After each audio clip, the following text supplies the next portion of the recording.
Antara fokus berita dari Sabah, usaha Kementerian Sains, Teknologi dan Inovasi ke arah memperkasa bahasa Inggeris.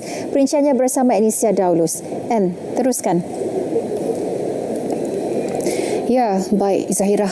Kementerian Sains, Teknologi dan Inovasi KSTI berada pada landasan yang tepat dan positif ke arah pemerkasaan bahasa Inggeris berdasarkan acuan negeri ini. Menterinya Datuk Dr. Muhammad Arifin Muhammad Arif berkata, khidmat nasihat dan kepakaran Jabatan Pendidikan Negeri dan Penasihat Kementerian Pendidikan diperlukan untuk memastikan keberkesanan kaedah yang akan digunakan. Input untuk memperkasa bahasa Inggeris berdasarkan acuan Sabah. Saya nyatakan tadi berdasarkan acuan Sabah dan saya akan mendapatkan maklumat dan perincian daripada tokoh-tokoh berkenaan nanti. Nanti saya akan dapatkan selepas itu. Saya akan ambil cadangan input berkenaan. Peringkat sekolah mungkin kebangsaan, sekolah rendah, sekolah menengah. Beliau yang juga Exco Agama dan Pendidikan Negeri menyatakan demikian dalam sidang media sempena Majlis Amanat KSTI tahun 2025. Katanya kepakaran pihak berkenaan diperlukan kerana mereka mempunyai formula dan strategi dalam pengajaran dan pembelajaran bahasa Inggeris. Menurut Datuk Arifin, cadangan dan input berkaitan akan diambil di peringkat sekolah dan universiti. Dalam perkembangan lain, beliau memaklumkan UMS akan menandatangani satu memorandum persefahaman MOU bagi penubuhan Pusat Kecerdasan Buatan AI Negeri Sabah. Beliau optimis pusat tersebut akan menjadi landasan untuk memperkasa AI dengan memberi tumpuan kepada produk dan keunikan Sabah seperti alam semula jadi dan budaya.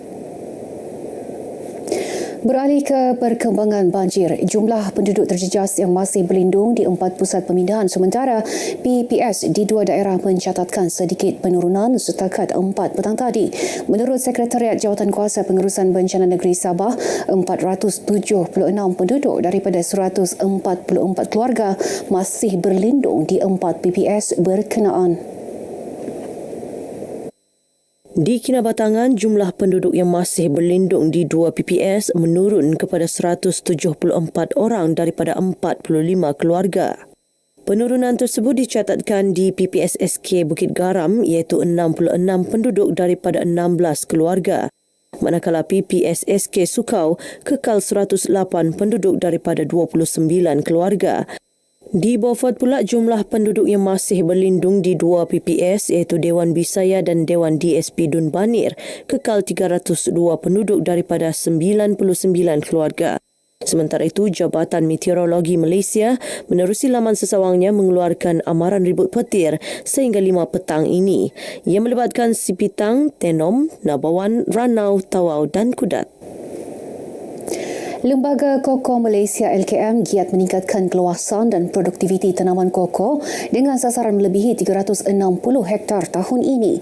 Pengerusinya Datuk Mat Bali Musa berkata, dengan peningkatan harga biji koko kering, LKM menjangkakan pertambahan lebih besar melalui penyertaan pekebun kecil dan ladang-ladang besar di negeri ini. Antaranya termasuklah Perbadanan Pembangunan Ekonomi Sabah SETCO dengan pertambahan keluasan 250 hektar, Lembaga Kemajuan Tanah Negeri Sabah SLDB 250 hektar dan United Melaka Berhad UMB 300 hektar. Datuk Mat Bali berucap dalam Majlis Apresiasi Kecemerlangan LKM di Kota Kinabalu. Tambahnya, LKM juga sedang berusaha memperkukuh implementasi penggunaan aplikasi sistem jejak koko dengan penjejakan biji koko kering lebih 50% melalui proses traceability. Ibu Pejabat Polis Daerah IPD Keningau melancarkan aplikasi kod QR bagi aduan awam. Ketua Polis Daerah Keningau, Superintendent Yampil Anak Garai berkata, penggunaan aplikasi berkenaan diperluaskan kepada orang awam bagi memudahkan mereka melaporkan sebarang kejadian jenayah secara pantas. Saya menaruh sepenuh harapan kepada masyarakat di penduduk di daerah Keningau ini agar menggunakan aplikasi QR Code ini sepenuhnya dengan menggunakan secara betul dan menyalurkan maklumat yang betul untuk tindakan pihak polis. Beliau ditemui media dalam program Walkabout bersama pegawai PDRM di sekitar Keningau. Keningau antara daerah pertama menggunakan kod QR selepas dilancarkan oleh Pesuruh Jaya Polis Sabah, Datuk Jau Teddy Kun pada 10 September tahun lepas.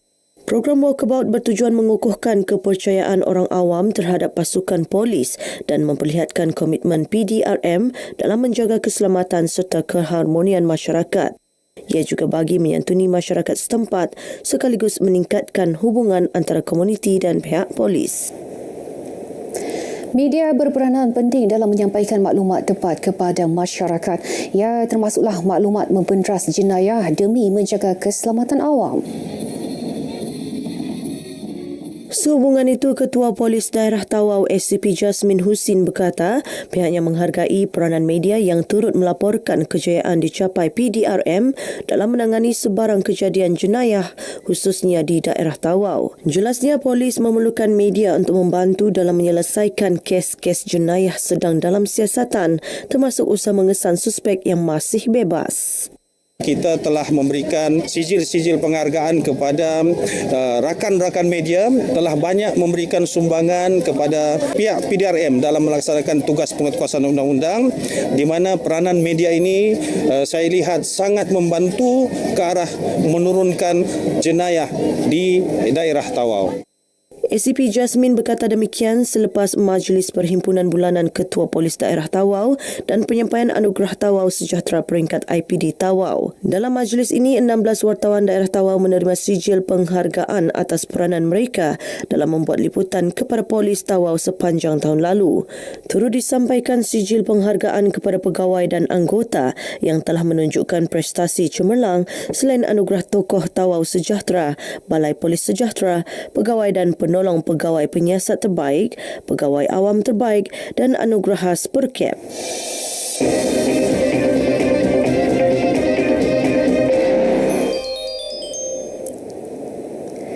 Kebersihan menyeluruh mencakupi kawasan daratan, laut dan sungai. Itu komitmen Dewan Bandaraya Kota Kinabalu DBKK dalam usaha memastikan ibu negeri sentiasa bersih dan indah.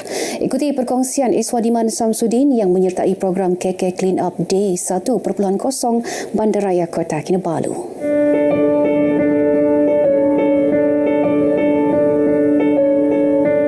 Program ini dilaksana serentak dengan pelancaran program cabaran kampungku bersih dan upcycle at Rekologi. 3 usaha berpaksikan satu matlamat ini merupakan kesinambungan KK Clean Up Day yang diperkenal 4 tahun lalu. Program kali ini memberi tumpuan kepada 4 komponen utama. Ia melibatkan pembersihan kawasan awam, pasar awam, sampah terapung di laut dan pembersihan kawasan kepulauan.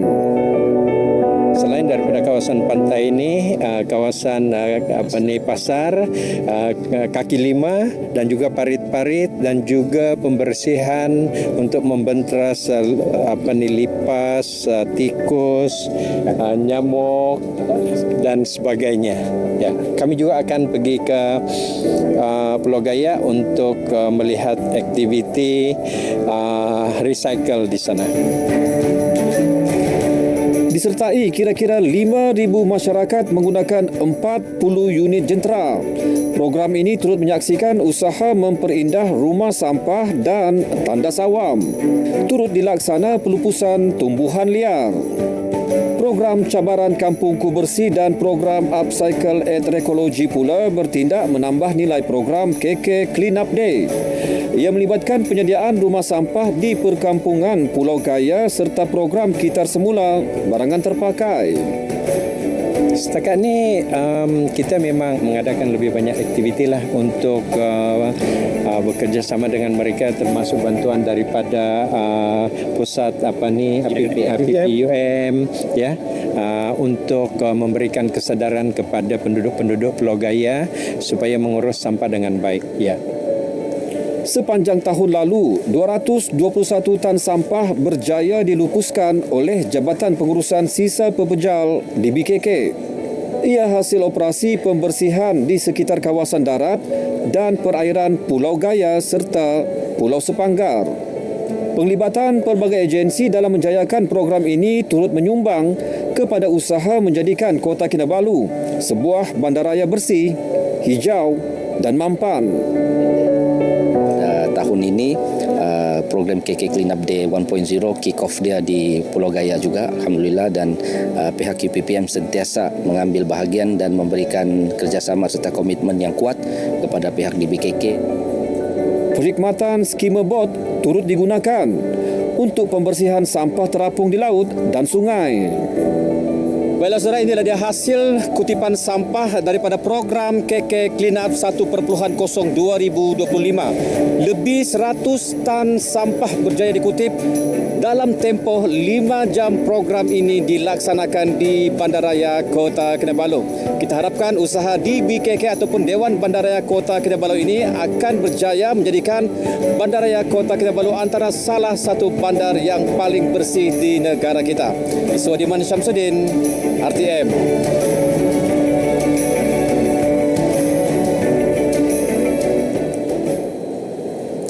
Baik, sekian perkongsian dari negeri di bawah Bayu. Kembali bersama Zahirah untuk lebih banyak perkembangan semasa dalam negara dari sungai hingga segara Palestin pasti merdeka. Zahirah.